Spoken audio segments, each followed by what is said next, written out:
yang menjadi indigenous juga tentang produk risetnya UMKM.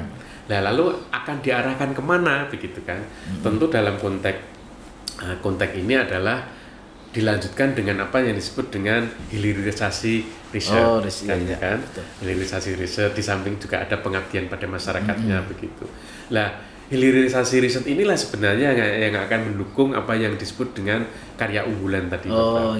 Misalnya punya kawasan binaan, sekolah binaan kayak tadi sekolah lab gitu, kemudian desa binaan, kemudian KKN yang tematik begitu Pak, sampai KKN menghasilkan sesuatu desa paripurna itu jika desa ditinggalkan KKN setelah berkali-kali itu sudah seperti apa. Harus semuanya harus ada konsepsi gitu loh Pak. Tidak bisa tardir sendiri-sendiri. Terus harus misalnya KKN itu harus ada semacam targeting begitu. Katakanlah KKN tematik misalnya ya. Misalnya salah satu misalnya desa garam misalnya. Misalnya kawasan garam itu kita terjuni KKN, tematiknya adalah pemberdayaan garam misalnya, kawasan garam misalnya. Maka targetnya apa? Misalnya targetnya sampai muncul produk inovasi garam oleh masyarakat. Misalnya kemudian tumbuh industri-industri garam rumah tangga dengan standar PIRT misalnya mereka tidak sekedar menjual garam secara rosok begitu, tetapi dia juga dibekali bagaimana membuat garam yang sudah dikemas gitu ya Pak, ataupun sudah yang sudah dicetak tablet seperti itu.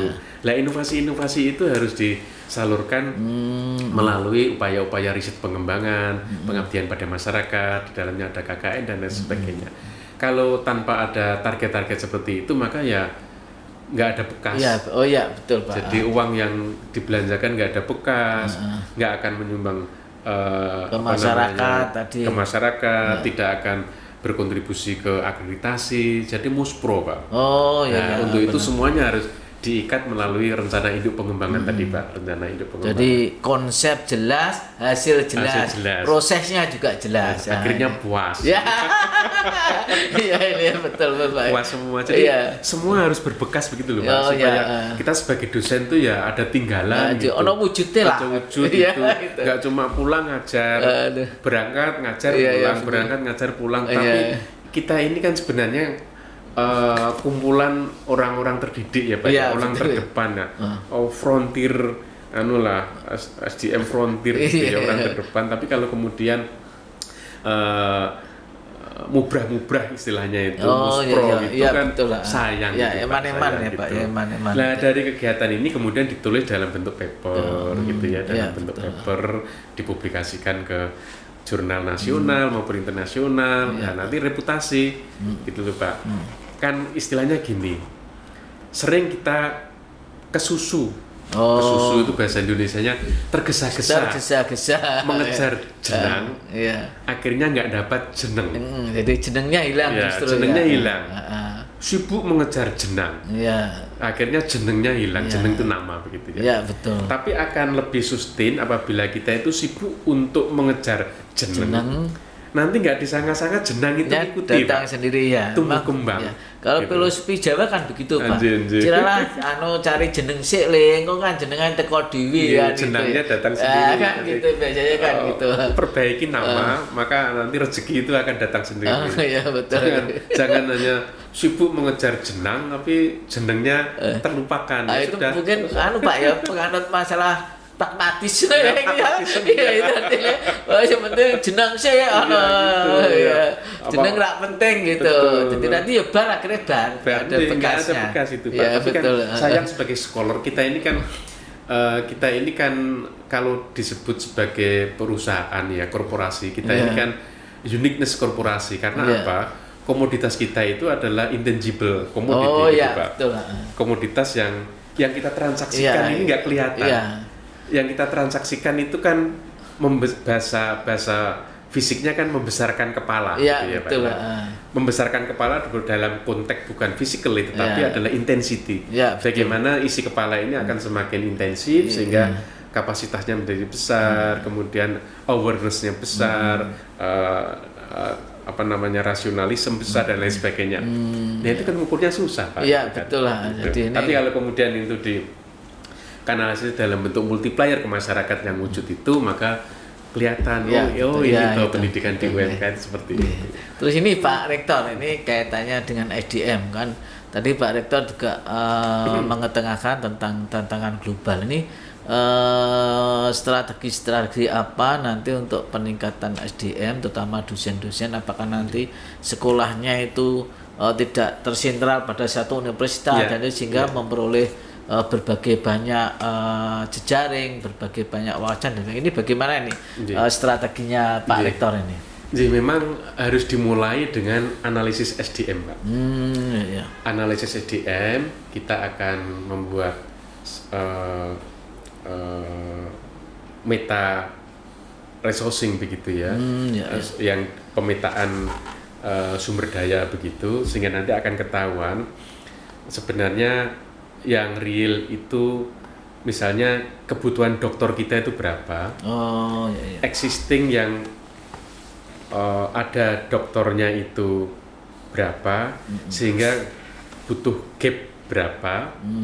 Nah, gap sebagai delta antara kebutuhan dan existing itu kemudian kita lihat di layer gitu Bapak. Nah, misalnya nanti seseorang berada di posisi misalnya masa kerja, kemudian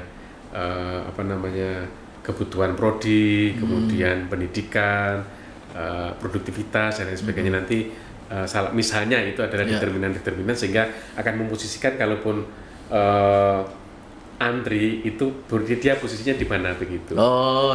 Berarti antri urut kacang itu sudah tidak harusnya. Enggak zamannya ya Pak ya. Sudah enggak zamannya karena dalam konteks kompetisi itu basisnya sekarang produktivitas produktivitas begitu. Nah, kalau kita sudah tahu itu, maka kita akan enak. Oh ya, ini silakan mulai harus berangkat sekolah. Bahkan by design lembaga harus memanage itu Pak, supaya kontinuitas secara smooth bisa berjalan dengan baik. Itu sisi pendidikan Pak. Karena di mana-mana sekarang universitas itu butuh namanya profesor dan butuh namanya doktor. Untuk rasio yang lebih baik untuk akreditasi itu dua komponen itu menjadi penting. Maka itu harus by design dan jangan diserahkan masing-masing dosen. Saya pengen sekolah, saya pengen nanti beliru gitu Pak. Kemana siksak begitu. Lalu kalau desain maka akan enak. Oh ini sudah waktunya, ayo lu kamu waktunya sekolah. Justru kita harus mengingatkan gitu ya. Betul. Gitu kayak gitu. Itu adalah dari dalam. Kemudian dari luar tadi benar bahwa mestinya pemilihan prodi yang akan menjadi tempat tujuan kuliah itu tentu ya pasti linear gitu karena dia akan dosen ini akan mengarah kepada profesi sebagai guru besar syaratnya itu. Cuma yang jadi soal adalah penggerombolan aglomerasi di satu universitas tertentu itu sebenarnya dari sisi kita ada kerugian begitu Pak. Kerugian dalam arti tidak terjadi diversifikasi networking begitu. Networking begitu. Di tempat lain sebenarnya sudah hal yang lumrah kalau itu pasti tidak dibolehkan gitu. Yang satu harus sana begitu. Harus itu semata-mata supaya kita akan mendapatkan kayaan networking dan itu menjadi kapital yang bagus bagi universitas Pak. Karena kita menyekolahkan dosen itu tidak semata-mata akan memanen doktornya tetapi juga memanen networkingnya itu Pak. Itu kira-kira Pak. Nah kemudian yang kedua masih SDM Pak. Terutama masih tenaga pendidik itu adalah mengenai jabatan fungsional. Jabatan fungsional.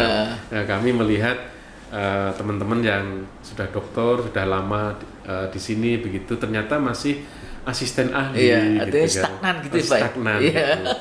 Ingat bahwa aturan dosen yang disebut menjadi dosen ataupun lecturer yang punya hak untuk berdiri di depan kelas itu adalah mereka yang jabatan fungsional sudah lektor. Oh iya. Nah, iya. Lektor itu baru bisa berdiri di depan kelas untuk mengajar. Tapi namanya aja kan asisten ahli, Pak. Masih mengasisteni gitu ya. Tapi kan karena situasi begitu juga digitalize. Saya dulu juga begitu, Pak. Saya asisten ahli itu masih masih ngenger di dosen senior gitu. Bawakan tasnya gitu. Bahkan saya duduk di belakang itu sama ada mahasiswa nggak tahu tawari, "Mas, rokok Mas." Gitu.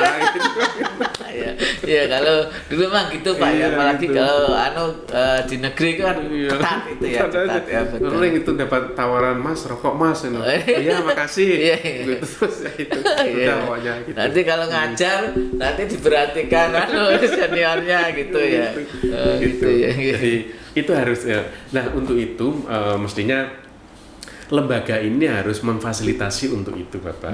Artinya saya berpikir nanti mungkin ada klinik untuk mendukung teman-teman itu. Jadi teman-teman nanti misalnya sudah sekian tahun, bahkan saya ini Pak yang sudah guru besar dan pangkatnya sudah hampir habis ini Pak. Artinya mentok gitu Pak ya pangkatnya. Itu ketika 2 tahun tidak unggah sesuatu, itu diingatkan Pak, diperingatkan.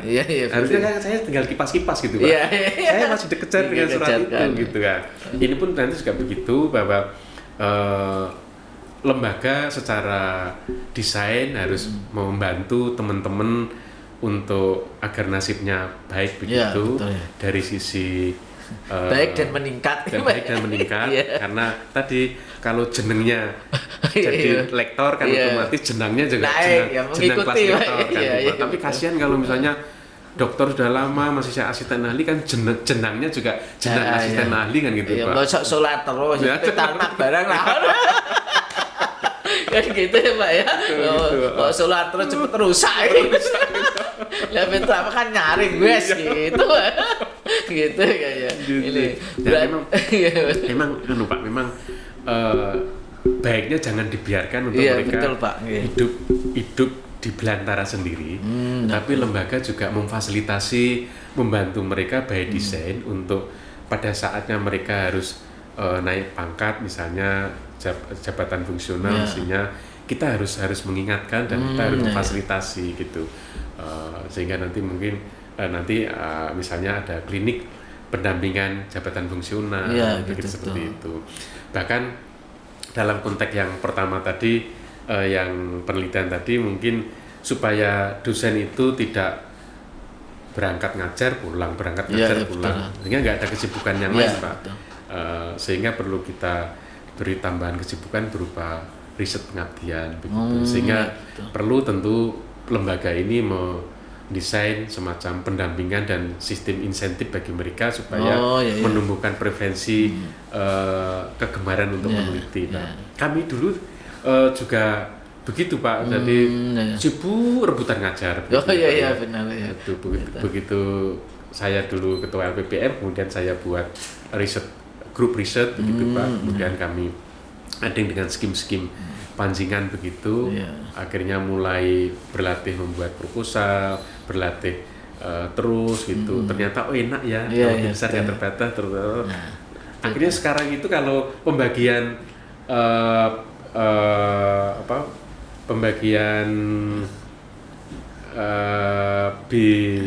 BPD beban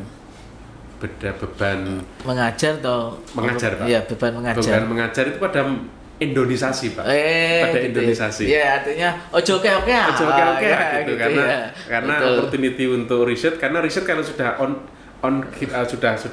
sudah menikmati Pak, itu kan mengasihkan Pak ya. Dan jenangnya nggak terbatas tuh Pak. Dua-duanya diperoleh gitu ya. Maka nanti klinik mengenai skim riset juga harus kita desain supaya membantu teman-teman untuk berlatih mulai menyusun proposal, kemudian meneliti, kemudian juga klinik publikasi bagaimana teman-teman nanti mulai berlatih untuk publikasi. Kan nanti banyak kita datangkan expertise untuk mau brief teman-teman di sini begitu Pak, supaya bahwa kasihan kalau kita ini kapasitas terpasang ini kemudian idle hanya habis betul. untuk mengajar itu kan kasihan.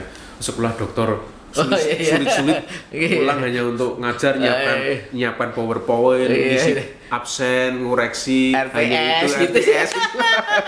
Kan sayang Pak itu gitu, kalau katanya. dokter hanya sekolahnya susah. Jadi nanti perlu diberi pemicu ya Pak ya, untuk kaitannya lembaga harus menyediakan itu supaya membantu teman-teman supaya mengeksplor kapasitas terpasangnya itu menjadi terlampiaskan begitu Pak. Iya, betul. Sehingga nanti giroh ataupun semangat meneliti jadi tumbuh, kemudian publikasi menjadi tumbuh begitu, sehingga nanti cool Pak. Karena masing-masing sudah punya kesibukan sendiri-sendiri. Gitu. Jadi nggak usah kiri kanan iya. Kayak kajar piro aku kok semene ya itu nanti Pak ya. harusnya sudah mulai terkikis itu Pak. Karena kami dulu juga begitu Pak. Kami juga mengalami masa-masa itu. Saya muda nggak kebagian ngajar itu ya biasa gitu. Sudah diberi yang sepuh itu biasa. Tapi dengan diimpus kesibukan itu akhirnya menjadi equal begitu, akhirnya jadi jenjem begitu karena terus masing-masing sudah memikirkan ada peluang Rispro, ada peluang PUPT, ada peluang hibah nasional, ada peluang fundamental. Nah mungkin kita mulai dengan menciptakan skim-skim internal dulu sebagai pancingan begitu Pak. Itu kira-kira tadi ada klinik jabatan fungsional, klinik penelitian, klinik pengabdian, ilmiah, gitu, klinik publikasi gitu. Harus by design Pak supaya teman-teman jangan dibiarkan sendirian di hutan belantara. Ya nanti bisa terantuk dan terjerembab di jurang kan kasihan Pak. Sehingga ternyata sudah sepuh, ternyata masih asisten ahli itu kan ya kasihan. gitu. Ini Pak Rektor, kaitannya dengan tantangan global ini gimana untuk pengembangan jejaring internasional ini Pak Rektor? Apanya nanti diarahkan yang gimana atau mungkin ada universitas tertentu sehingga ada bisa saling join dosennya dan sebagainya. Betul. Ini gimana ini Pak Rektor? Jejaring internasional itu menjadi semacam sufficiency condition begitu ya. Tetapi ada necessary condition yang harus kita penuhi dulu, yaitu kapasitasi internal harus kuat dulu. Oh ya gitu. Intinya gini loh Pak, bapaknya dapat bisa menangkap lele yang bagus dari sungai, kemudian dibawa pulang, ternyata ibunya nggak bisa masak. Kan lelenya jadi busuk Pak. Muspro. Jangan sampai seperti itu.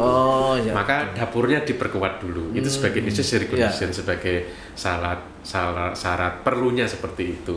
Maka kalau nanti dalam proses tata kelola dalam ini sudah baik, menghasilkan situasi-situasi yang produktif begitu, ya tentu kita akan melangkah ke luar begitu. Banyak peluang yang bisa diraih di luar Bapak, banyak peluang yang bisa diraih di luar. Bahkan saya kemarin itu ketika dilantik tanggal 9 itu kemudian ketua Dewan Profesornya UGM itu kan tahu saya gitu, Mas saya daftarkan asosiasi scholar ASEAN ya nanti. Cukup saya udah dimasukkan sekarang sudah masuk di asosiasi scholar ASEAN yang meliputi Asia seluruh sampai Rusia begitu sama kita Bapak. Jadi itu ya seperti itu nanti akan kita jadikan sebagai semacam modal untuk menjalin hubungan begitu Pak, hubungan itu kita sekarang saya mulai proaktif untuk mempromosikan UMK. Saya selalu mengatakan saya adalah rektor atau presiden of Universitas Muria Kudus. Selamat kayak itu tapi UMK selalu saya munculkan dulu gitu. Atas nama Civitas Universitas Muria Kudus, selamat kepada mana di Thailand, ada apa gini-gini Oh, gitu. iya, Jadi iya. dan bahkan kemarin itu ada diskusi Pak, nama kita kan sama dengan Universitas Kelantan Malaysia, UMK juga. Oh iya iya. Jadi Oh. Universitas Muria Kudus, sana ada Universitas Malaysia of Kelantan. Oh, gitu kan. oh iya iya sama Ada ya. Kelantan sama. UMK ya. Kelantan juga Ya. ada UKM dan UMK. Ya. Kalau UKM itu adalah Universitas Kebangsaan Malaysia, ya. kalau UMK itu adalah Universitas Malaysia di Kelantan. Oh, Nah, iya. kebetulan tahun 2012 kan saya ke sana gitu. Saya ke sana pada saat masih bangun kurikulum macam-macam ke sana. Begitu saya Profesor Rahmi kalau nggak salah itu posting, kemudian wah namanya sama ya gitu. Oh, UMK. itu ya. Kebetulan saya tahun ini ya, langsung ditanggap, ya kita lanjut kakak adik nanti saling berkunjung ya. Oh, iya, Poin iya, kan iya. gitu. Iya, Jadi iya. hubungan persahabatan, Iya, hubungan iya, kayak iya. gitu itu menjadi peluang untuk kita nanti mengembang. Tentu banyak Bapak Ibu di sini juga yang memiliki hubungan persahabatan seperti itu, baik di Eropa dan lain sebagainya. Bahkan yang kemarin yang di Prancis itu si Matt itu juga gitu.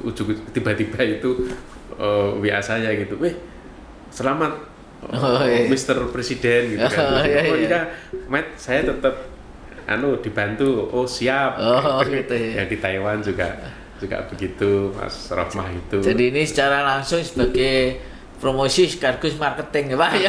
Betul. Digitalize maksimum gitu ya. gitu. Digitalize maksimum. Karena kebutuhan kita untuk kolaborasi internasional itu adalah misalnya dalam konteks joint research, kemudian serial seminar, kemudian publikasi bersama, begitu Pak. Kemudian bahkan dalam konteks inbound outbound student ataupun inbound outbound lecturer begitu ya Pak ya. Bahkan kalau bisa nanti bisa ajang profesor ini kan grade-nya kan tinggi-tinggi Pak untuk akreditasi. Nah, kalau itu bisa diimplementasi saya kira menjadi poin yang bagus Pak, karena apapun standar akreditasi kita itu juga akan masukkan aspek-aspek internasionalisasi gitu Pak. Ya monggo Pak Rektor. Anu dulu. Unjuk dulu Pak Rektor. Ini kalau sudah begini sudah lupa.